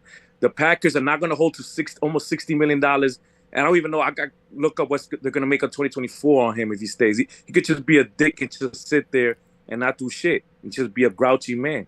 They already bitch. They said they don't want him. They said they don't want him. They said they want love. You can say that. But the deal is already signed. That money is gone. It's not like they got to come out of pocket and give him that money because he decides to stay. They planned on him being the starter this year. They were going to spend that money. Mm-hmm. Like, they signed him to that deal expecting him to be their starter at the beginning of this year. That money is already gone to them. It's not like they just signed that deal and now they're trying to get it off of the contract. And I think that this dude Gutekunst I think he hates Aaron Rodgers just enough that he'll be like, all right, you want to play? All right. They hate each other. We were gonna pay you and Love next year anyway, but we'll just flip it. We'll start Love, and you could come, you could not come, do whatever you want. The money's already gone. That whole idea that they're trying to get off of the money, like, yeah, they would like to get off of the money so that they can, use that to buffer the roster, but they already have their team. That's my whole point, is that they already have their team. Like, their team is complete, and the Jets' team is currently incomplete. They need to get Rodgers on the team officially, much more so than the Packers need to get him off the team. Mm-hmm. But anyhow, so next week, Monday, the deal will be done. I look forward to it. We didn't get to get your opinion on Edwin Diaz. I heard you hate the World Baseball Classic now, and you don't want to see it be played ever again, because those stupid Puerto Ricans and their stupid celebrations at the end of the game just totally torpedoed the Mets' season. Why we brought that back up, man? Because he didn't get to talk. I want to hear. I know he's a Mets fan. I want to hear my heart broke. I want to hear the truth. My heart's broken. Every time you say it, my heart sinks. Where's all Felix at? He's right there. He's singing Frozen with Ella, and I never saw the movie. You've never looked more Puerto Rican, by the way. Who? George. I find that racist, sir. I find that racist. Why does he look Puerto Rican? Little Puerto Rico. Well, because he's got the hair coming out the back with the Scully, indoors with a jacket on. But it's not blonde. But yeah, we don't know what. George looks like he's ready to pitch. I don't got a blonde streak. Fucking about this. Yo, bro, that shit made me sick, man. And it's crazy because I was enjoying the fact seeing these Dominicans lose, the ones that like to deny that they have African heritage. I've been enjoying them losing shit. And I saw him lose to Venezuela, I was cheering. Then I saw him start losing Puerto Rico, I was cheering. Then I see fucking Diaz fall, and I was like, it was the Dominicans with the voodoo and the fucking Santeria. That's it. Maybe that's what they were doing before the game out there in Miami. Maybe they went to Calle Ocho, went to a couple botanicas to really get the mojo flowing. Somebody said that they saw a doll. Somebody snap a doll's leg that had a Mets jersey on it. Oh, no. It wasn't voodoo. They were just playing like doodoo. All right. So is anybody where we at with the Knicks, man? The Knicks they got cold when they went Saturday, out west. Are they playing right now? No, they play Saturday, I believe. No, yeah, they're off. No, it can't be that long. I thought they played Saturday. No, I think they play tomorrow. Yeah, I think so too. They played on Tuesday. Yeah. Okay. Yeah, they're coming back from the West Coast trip. What did they do? They went 1-3. I didn't even. No, they lost. They got the game against the Lakers. I saw that. Yeah, they beat Portland and they beat the Lakers. Yep, and they lost. They lost to the Kings and the Clippers, right? Yeah. Yep. With no Brunson. So What's up with Brunson? When's he coming back? I don't know, man. This shit is this break is longer than the All-Star break, man. Well, we only got 11 games left, so we need him back ASAP, son. It's looking like we're not gonna make that 4 seed. We're gonna it's gonna be 5 and 6. Yeah, but the 4 or 5 is just about the last game 7. Yeah, but I mean, also the matchup. The matchup. No, but I'm saying like if they take over the 4 seed, the Cavs are going to the 5. If they're the 5, they're still facing the Cavs. And we're the Oh, yeah. Nets. The Nets have been winning, man. The Nets are I the wanna Nets are say 6. Yeah, the Nets are 6, and they are Half game. losing to the Kings at home right now. So And they're that would be a probably full they're game looking if like they lose. they're looking like if because the Heat won last night. The Heat are trying to jump. They're trying to jump the Nets to get out of that playing game. Mm-hmm. And I mean, at first I didn't think it was gonna happen because the Nets they were treading water for a little bit there, and the Heat were just sinking like a stone. But you know, they're only 3 games in the loss column back right now. I think the Heat probably got their eyes on trying to catch the Nets and leave the Nets to play against, probably the Hawks or the Raptors in that playing game. Mm-hmm. And how about the Mavericks, man? If their pick is only protected 1 through 10 for the Knicks. If they get out of the playoffs, man, they could be giving that 11th pick up to the Knicks, man. To the Knicks? Yeah, the Porzingis trade. That's this. Damn, that pick is from this year. Oh my god, I forgot about that. So they could end up with the top. They could end up with the 11th, 12th. Yo, pick. low key, the Dallas Mavericks. Shit. What happened? Nah, some shit just scared the shit out of me. So my fault. Oh shit. I am so happy that this What is is a recording. snake? I can't wait to watch that moment back. That's just Yo, What the hell bro. popped up? You Nah, know my that shit- this moment right here, my I shit might have is- to my make shit it is into a haunted, little my clip, and it's gonna get Yeah. posted. My shit is Yeah, haunted. that was wild, B. Yo, my shit is haunted, my nigga. I'm not even lying to you. I'm so terrified. I thought you were watching. I thought you saw like a 3-pointer to win a game or some shit. I should have fronted like, yeah, good shot. Yo, low key, the Dallas Mavericks have been flagrantly mismanaged, bro. Flagrantly. I mean, that Porzingis trade clearly did not work at all. Blew up. And the Kyrie They did trade. get Hardaway. Not that it's that big of a deal, but I mean, he doesn't even start. he doesn't. He comes off the they bench. extended his contract. He plays like a little 6-man, the 3-and-D role for them. But I mean, it's just they just haven't been able to. I mean, they've just mismanaged it in so many ways. The Porzingis trade was mismanagement because they expected that to work long term and that he and Luka were gonna be joined at the hip, Jordan and Pippen. That didn't work out. Then they had an opportunity to re-sign Brunson last year and they didn't do it, and then they blew it, and now Brunson is balling with the Knicks, and then they made this Kyrie trade with no guarantee that he's coming back next year. And they're probably going to lose Kyrie. I don't think he wants to stay in Dallas. And he definitely ain't going to want to stay in Dallas if they don't do nothing in the playoffs. He's going to be a Laker, everybody sees. Yeah, he's not going to stay there. So then what happens? Next year is going to be Luka just there, Dolo, him and Hardaway Jr. and Christian Wood. I mean, that they've totally mismanaged that shit. And they don't have any picks. Mm-hmm. Yeah, he's dying. He's gonna die over there, Luka. I mean, I think he's gonna be looking to move on, man. I think he's gonna. He got him. I like it once this whole Kyrie thing doesn't work out, which of course it's not going to, and once it doesn't, and then he has to spend the next couple of years just dropping 40 a night. He's gonna probably do the Russell Westbrook, try to average a triple-double for a couple seasons until his contract is out, and he's gonna bounce. I'm gonna stay there. I don't understand why some of these NBA players, like, there's hardly any career-ending injuries in the NBA. I don't get why these NBA players are so quick to say. Okay, it's easy for me to say, but why do they agree to these extensions instead of just waiting and pick that team that they want to go to when they're a free agent? I guess because they've figured out that they don't gotta wait. They could sign the extension and get the full, the team with the bird rights signing the contracts, and then they could just pull a James Harden and be like, yo, I don't want to be here. Yeah. Like, Mm-hmm. and that's the problem is that's why everybody has been saying that the next CBA negotiations are gonna be tough because, I think that the owners are gonna try to put an end to all this, quote unquote player empowerment and all this shit where the players are just dictating, and not agreeing to the contracts, which I don't really know how I feel about it. Like, to me, the contract just, I don't really care, yay or nay. But to me, when a player signs a contract, it just doesn't mean shit to me. Like, I don't even, like, in other sports, and a dude signs a deal as a fan of the team, you're like, okay, this is my, I can root for this guy.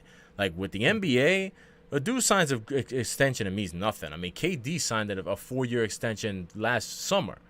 And, before he even played one game under the contract, he was asking to be traded to Phoenix. He played half the year, and then it was out. So it was like, if you were a Nets fan and you got hype, we got KD for 4 more years, like, congratulations, you played yourself. Like, it's a wrap. That's the foul thing about the NBA, though, man. The NBA is broken with that bullshit, man. And all the players broken. sitting out. Yeah. That shit is crazy, man. Yeah, that shit has to go. But what I will say, like, I understand it in, like, the case of Kevin Durant because he had the injury history. But, like, what they're going to do is, first of all, these owners are pretty much benefiting when they have to trade. Like, look at the Utah Jazz. They got 6 first-round draft picks for a Rudy Gobert.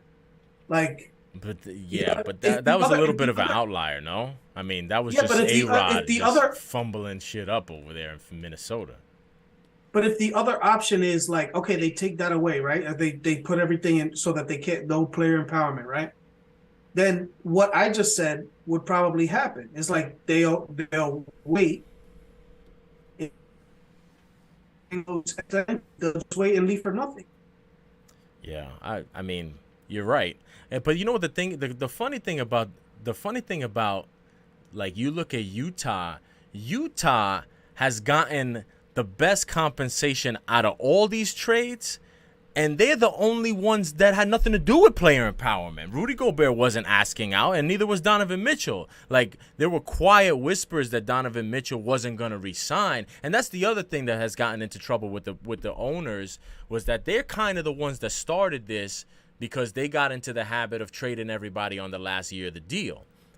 Mm-hmm. So, like, once they started to just kind of, like, that was what happened with the Melo deal, and that was why, Dan Gilbert he had his panties all up in a bunch, because he was like, if I knew LeBron wasn't going to resign, I would have traded him and gotten something for him, which I can understand that too.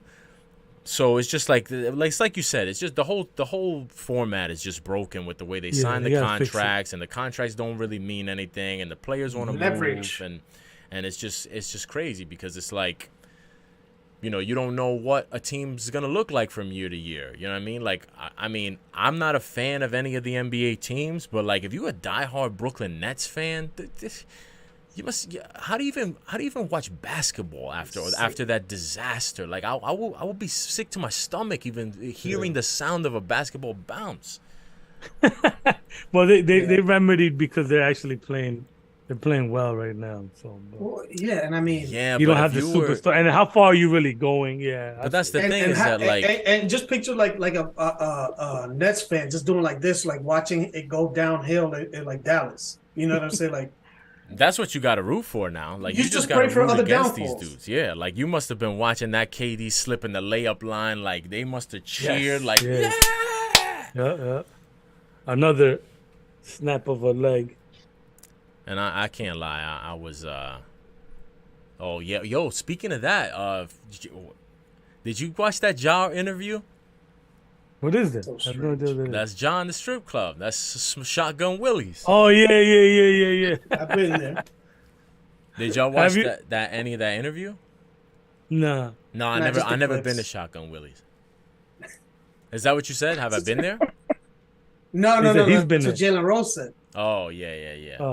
No, I never been there. I wish I'd been there, but Jalen Rose, he didn't do a great job. He did an okay job, but that whole interview was just a joke to me. Like, I watched it, and I was just like, I don't even know what the purpose of it was. He didn't even need to do that interview. Like, if you were gonna sit there and give these stupid, these stupid cliche answers that just don't mean anything.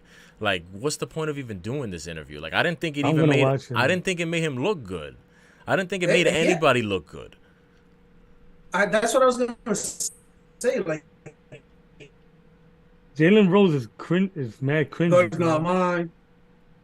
Like, yeah, yeah, he is. But also, I mean, John Morant's pretty cringe too, man. Yeah, he's so Like the corny. way Oh he took, like God, he, I'm watching. I'm gonna it's watch. like he wasn't like prepared for it. Yo, Like, that's not only that, like not. This is like gonna what be they think they were harsh gonna to ask him say. about. This is gonna be harsh to say, but he came out looking so stupid. Like he just looked like he looked like they gave him a paper with this is what you're gonna say when they ask you this. This is what you're gonna say, and he looked like he was like trying as hard as he could to remember the words that were on the paper. Like he just looked stupid, bro. Like there was nothing genuine about it. There was nothing honest about it. You know what I mean? Oh, Like man. No inflection in his yeah, voice. like It was just like just monotone. it was like he was he He's it so was full of himself. Type it was shit. like it was like the interview equivalent of a prepared statement. It was like Jalen Rose would ask him something, and you could tell he was just regurgitating some shit that his PR guy told him to say. Yeah, Like he's like, what was the answer? like he's like he asks him, you're in the club with a gun. Whose gun was it?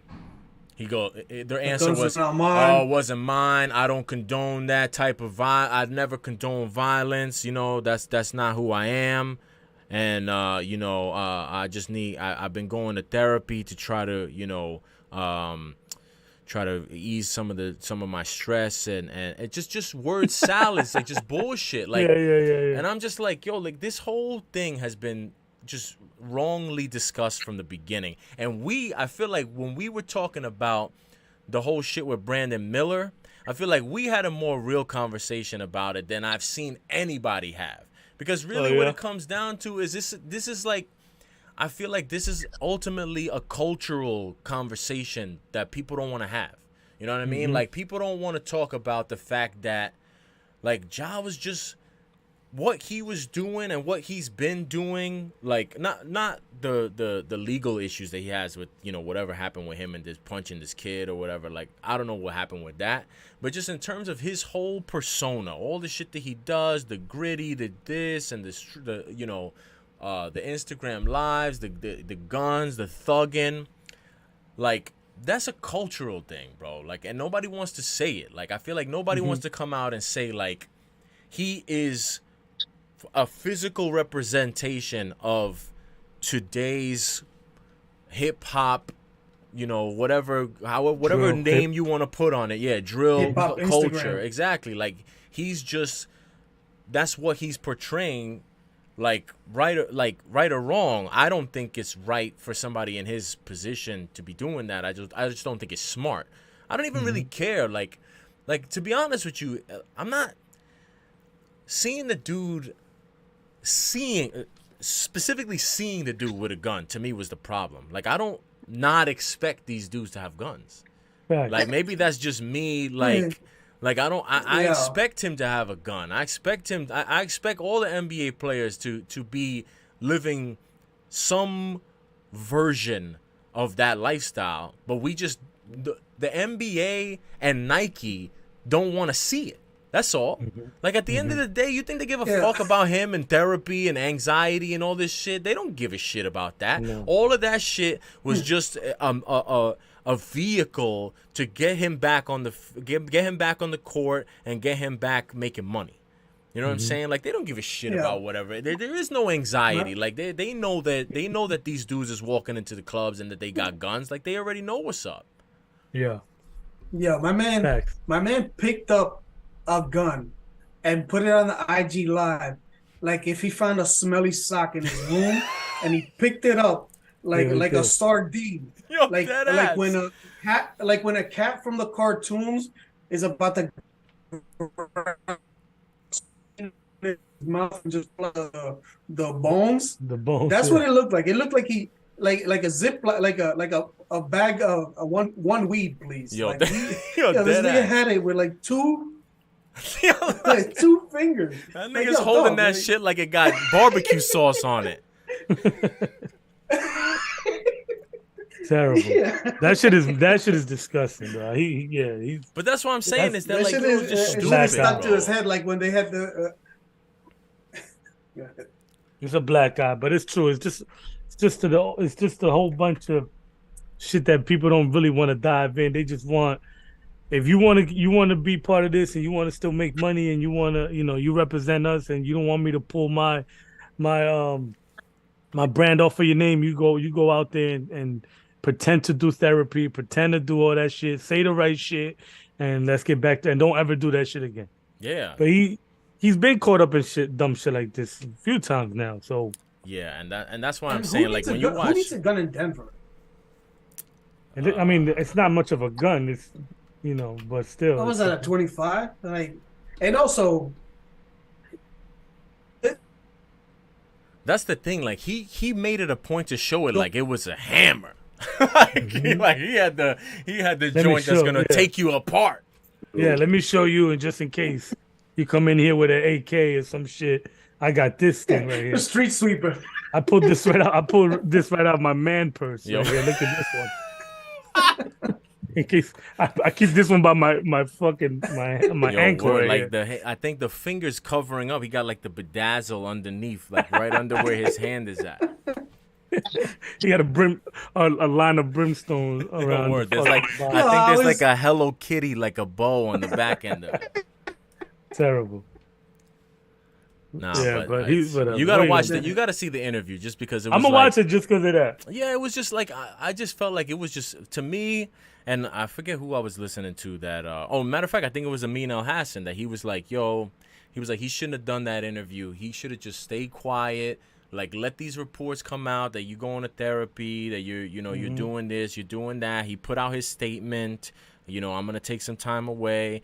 He met with the commissioner. They gave him the suspension. He should have just stayed away, stayed quiet for those couple days, come back, do your little, of course there's going to be questions, press conference, just be like, yeah, I've been going through some things. I've been, suffering with anxiety. If you want to come up with some bullshit, psychiatric diagnosis that they gave you and, now I'm good, I'm whatever. Maybe you do a couple of, give out some turkeys to the community and that's it. Just don't do no dumb shit again and you're good. Like, but this whole thing with him going on the interview, getting asked these specific questions and having no answers, just the stupidest answers, it was just to me, it was a bad look. Like, I just was like, yo, bro, like, come on, man. Like, I feel like those answers maybe fool people who don't know. But, like, if you know, you like, I know niggas like Ja Morant. You know what I mean? Like we know that. We know what that is. We know what that looks like. We know what that looks like 24/7. We're not that little Instagram live didn't give us a window into something we ain't never seen before, right? So I just feel like for the people who were outraged and never seen that before, that interview was for them. But it wasn't even a good version of that interview for them because he just looked stupid. Like, he just didn't make what he was saying just wasn't making no sense, and it just I don't know, man. I just I'm felt gonna tap in. I'm definitely gonna watch that shit. Yeah, Yeah, it just didn't do anything for him. Like, he just looked stupid. But didn't He just confirmed how stupid he is. Right. The stupidest part is that didn't he slap up a fucking 17-year-old with a gun? And then that was what I was saying. The report was. And then he did the strip club shit. Yeah, so the report was that the kid, the issue with the 17-year-old kid was the second of, I think, at least two, maybe more incidents that he's had that have involved either some type of law enforcement getting involved. There was an incident, there was a report of an incident that his mom got into something with somebody at a mall and he rolled up with his homies and like assaulted a security guard or something like that. And then the whole thing with the kid that was balling at his house, that whole story just sounds mad weird to me too, like that. And they never really even explain, like, why is this kid even why are you playing you're a potential NBA MVP candidate and you balling against 17-year-olds at the crib that you don't know. Like, it wasn't like this was his cousin or somebody. Like, it was some random 17-year-old kid that, he met out in Memphis, which don't make sense to me. But apparently, like, they got into something on the court and the kid checked the ball. And then Ja checked, when you balling and you tight and you checking the ball mad hard to somebody. Yeah. They apparently was checking the ball mad hard, and I guess it hit Ja in the face or hit the kid in the face, and then Ja punched the kid in the face, and then the kid when he was on his way walking out, like probably crying, like, oh, I'm gonna go home now. Like he was bouncing, and then Ja ran in the house and came out with the gun tucked in the waistband and gave him a little show, like, yo, 17-year-old motherfucker, you come back here, I'll put a fucking hole in you. Like that was the story. And then, like, right after that story's starting to get hot. And then next thing you know, like, while the NBA found out about that and they're doing an investigation, he decided, like, yo, after the Nuggets game, let's hit up Shotgun Willie's. And, oh, by the way, check this out. In case you thought. Look what I got. Yeah. In case there's in case there's any 17-year-olds out there thought this shit was a joke. Look at this here. Where's my joint? My stripper had this shit right in her fucking pump.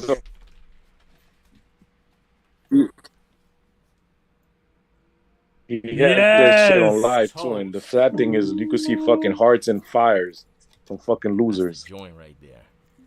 Be careful now. Wait, let me take the chain. Oh shit. Get my jaw on. Be careful now. Yeah, you gotta put it closer to your face. Shit. I gotta put my teeth in. Yeah, nah, bro. but I just hope, like, listen, man, I don't care how smart he is, how stupid he is. I just hope that, like, listen, I like to watch the kid play. I hope he, you know, my thing is, to be honest. Oh, yo, did you? The big, the cannon, what is that? The 8, yo, that's the joint. You must be having a blast with the kids chasing them around with those type of Nerf guns. Nah, they be having a blast.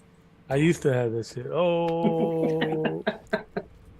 But I just don't like that. Like, when you do dumb shit like that, you fucking up other people's money, bro. Like, that shit has trickle-down effects. You know what I mean? Like, don't do stupid shit, bro. Like, you know what I mean? We can all get involved in some crazy shit, but come on, man. Don't be that stupid. Like, and to be honest with you, there's already been all these swirling rumors about how he just fronting, he not really gangster, and he's just, studio gangster. And, like, listen, I don't want to question anybody's, I don't know how gangster he may or may not be, but in my history, from what I've experienced, it's always the guy that needs to be on Instagram Live with the toast showing, look at how gangster I am. That's always the least gangster one. Thanks. That's from my No, of course. years on this planet. And ballers too, like the kid that goes to the top school and goes and never really, like his mans might be super gangsters, but the one that we protect is the one that got the future. Exactly. And like the baller's usually not the top. Like the baller's usually the one that's like people protecting. So, if he's the one that's gonna shoot somebody, it's because he really wants to prove that he's tough. Because anybody that actually is smart enough and has that money and has that around them will not dirty his hands. Exactly. Like if you John Moran, you know how he could pay me. I'll shoot somebody for John Moran for the right price. Hell yeah. Like he don't gotta shoot nobody. Facts. You could just throw me that little fucking thing. Like Tekashi 6ix9ine shit. Yeah, he's back, right? He's never back. left. I saw him. I saw something. I forget where I saw it. I saw something with him trending that he was. I don't know. It's usually something. It's usually something ridiculous. Yeah. But yo, I gotta skedaddles, kiddos. Word. So that's gonna do it. Real quick. Yeah, Because I forgot to mention that about the 17-year-old kid. Yo, like that kid's parents probably has money. Like, because he lived in the neighborhood. Yeah. Oh yeah, definitely. for sure. Mike Miller lives in that neighborhood. Mike Miller was there. No. Yeah, that's what I'm saying. He was there. That's the police. The police report. Doing? Mike Miller was there balling. What the fuck? Yeah, that's why I'm saying the whole thing sounds mad weird, bro. The whole thing sounds like, and it doesn't. It sounds weird, and it just sounds so stupid, bro. Like so useless. Like so stupid. Like no, there's nothing that a 17-year-old kid could do in my house that I need to end up getting, in a lawsuit and under investigation for some dumb shit. Like, come on, man. Like, just be smart, bro. Be smart. Yeah, like slapping him up and having your boys slap him up too, that's not enough? Like, Exactly. Like that should have been like, more what are than you enough. doing? Yeah. So, Just in case. Final four. We got anybody care? Kansas. Kansas. You know their coach is he's not available because he just had a stent placed in his Oh yeah. heart. Did hear Something. that. Yeah. Did hear that. And now Jim Boeheim is done. It's a whole new crop. It's actually I've been following it a lot, and it's been kind of interesting because it's a whole new crop. You know, all the old heads are gone. Coach K is gone. Roy Williams is gone from UNC. I like this new Duke coach. Like I've always been kind of like not really fucking with Duke because they always been like I don't know. They've been Duke like not my vibe. But this new coach is I might fuck with Duke now. Yeah, I heard good things about him. I don't really know enough, so I'm not even gonna say it. Pretend. I just look at him. First of all, he's younger than all of us. He's I think 30, 32, 33, something like that. And I just feel like if you're a 32-year-old kid and if you're a 32-year-old dude and you're able to recruit all these top ballers and connect with them in some type of way, like you must have something about you if you could just come in. Like Coach K was able to recruit because he had the crazy prestige cachet, you know what I mean? But like young dude coming in still able to recruit, like they must vibe with him on some level, you know what I mean? It's not and he don't got like the whole squad full of white boys the way that Coach K used to. Like he got like some real bruhs out there, you know? Right, like he out there coaching five Morants. Jeez. Don't say that. Yo, real quick. On how stupid like Alabama they were rocking a shirt that said killing our way to the SEC or something. No. Yeah. How about if they put the jersey and put Alabama? Oh man. Oh, did you see that he has Alabama? He's now traveling with armed guards. Oh yeah, I heard Brandon something. Miller's traveling with armed guards because of death threats right? and shit. Yeah. Why doesn't he just travel with his man's Mike Davis or Matt Davis or whatever the hell is whoever the kid was that did the shooting? He should be the armed guard. He could use the job. Armed guards. I'm just picturing him like from a 3-point line. Yo, listen, if Kevin Durant can have his bodyguard run on the court during a playoff game to protect him, why can't Brandon Miller? That's the most underrated great thing ever, yo. Quick thing. I Oh, don't you know taking if you guys Purdue? saw. The Boilermakers. Nice. I don't know if you guys saw the Bears signed Robert Tonyan. They got just enough white boys. Yeah, and Foreman, the running back from Carolina. Who signed Foreman? The Bears. The Bears did, yeah, and they signed Robert Tonyan also. Oh wow. Yeah. So. Yeah, the Bears making moves. Aaron Rodgers to the Packers. To the Bears. Nice. No, Bears. That's why they went to get Tonyan. And I'm telling you, y'all laughed at me when I asked the question: Are the Panthers drafting Bryce Young? I'm more than 50%. I don't think they're gonna take him. Yo, you know what though? Yeah, it's a possibility. Y'all laughed in my face. I'm telling you, I think it's either gonna be Stroud or it could be Stroud or it could be Richardson. I'm hearing they want to move back. I heard they want to move out of that now. Oh come on, man. No. That's what I'm hearing. That would be crazy. Maybe they could get involved. Maybe they get involved. Three-way trade, Jets, Packers, the first-round pick. They can get the Panthers first-rounder instead of the Jets first-rounder. Maybe there's some wiggle room there. I don't know. I'm curious to see what they do though. Who signed Brown from the Chiefs? Bengals, man. Bengals.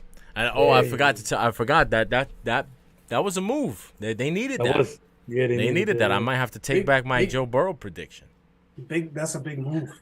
Yeah, I like it. But they were saying that early in the season he was the weakest lineman in the Chiefs, and that there's a reason why the Chiefs didn't get him and all that. So I mean, We'll still, see. I feel like he's still gonna, even if he was the weakest lineman with the Chiefs, He's an he's still upgrade. probably gonna be an upgrade from whoever the Bengals has. So. Yeah. Well, let's see what the Bengals do, man. I don't know Oh, if they yo! got As a matter of fact, I must, when we log off here, I'm gonna send you the. I don't know if you saw it. Boomer Esiason was talking about his time playing with the Bengals, Mhm. and he was telling some crazy stories about like the cheapness of the franchise and the facilities that they have them using. He said that heard. he had them. They were practicing in some place where there was toxic waste flying on the field. Yo, bro, he was telling some crazy stories. I'm gonna send heard you the link something. to the shit. I was crying watching. It was mad funny. Send me that. Yo, a professional football team that just last year, built an indoor facility to practice in. Yo, did you see In that Ohio. Boomer Science and shit? No, Yo, but I he heard said something. that he got like a boil from like some of the liquids that were falling on him. Like that shit was like burning your skin. Like, yo, like they were practicing in like a nuclear waste, bro. That's Yo, nigga, hilarious. Chernobyl. Yo, matter of fact, I think he might have made that same reference. Like, yo, it felt like Chernobyl or something like that. I feel like I remember him saying that. That's funny. Thank you for joining us, Mr. Rodgers Neighborhood. I like the You already know who got background. the ball in the I like If it the was background. Boomer Esiason, it'd be Chernobyl. He got the ball in his court. He got the ball in his court. That's it. I just hope that this time next week, we'll be talking about the deal being done and my guy Garrett Wilson finally having a quarterback now. Super Bowl or bust, fellas. Who Super Bowl or bust. doesn't want him? Who fucking doesn't want him? Wants Cobb and fucking Odell. I don't even want to get into that shit. Well, I don't like any of that, but you know, it is what That it is. That shit pisses me off. But all right, man. All right, my brothers. Until next week. That fucking banner stick. Signing off.